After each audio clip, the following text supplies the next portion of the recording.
ეს ყველა უნდა იცოდეს. თუ თქვენმა ძაღლმა შეჭამა ვირთხის საწამლავი, პირველი დახმარება თქვენ უნდა გაუწიოთ. პირველი დახმარება რაში მდგომარეობს? თქვენ უნდა დაალებინოთ 3%-იანი წყალბადის ზეჟანგი. გაზავებით 1/1-ზე, მაგრამ წონის მიხედვით 1 მილილიტრი 1 კილოგრამზე. მაგალითად, თუ 10 კილოგრამია ძაღლი, 10 მილილიტრი ისიც უნდა გააზავოთ 10 მილilitrში და ისე უნდა ჩაასხათ პირის ღრუში. ეს გამოიწვევს პირღებინებას და გაუადვილებს, ესე იგი, დეტოქსიკაცია ხდება ამით. მაგრამ თუ თქვენ წყალბადის ჟანგი არ აგაქვთ, მაშინ სამზარეულოში ყველას გაქვთ ჭურჭლის სარესკის საშუალება, როგორც არის ფეირი. სწორედ პატარა ძაღლებს ახმარობთ 1 მილilitrს, ამასაც ვაზავებთ 1/1-ზე და დიდ ძაღლებში 2-3 მილilitrს. ესეც ზავდება 2-3 მილilitrში.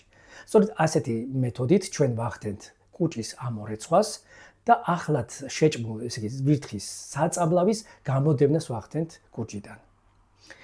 შემდგომში ჩვენი მინდა აგისათ ის მექანიზმი, თუ რაში მდგომარეობს ვირთხის საწამლავის საერთოდ ინტოქსიკაცია.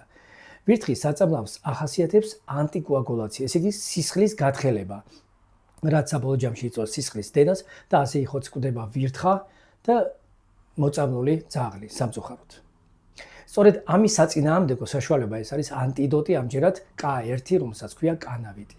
სწორედ კანავიტში არის მის ჩვენი გადარჩენა, ეს კი ჩვენი მკურნალობის მეთოდიკა. ეს კანავიტი უნდა გაგეცეს 2-3 დღე და ამით ჩვენ გადავარჩენთ ჩვენ ძაღლს.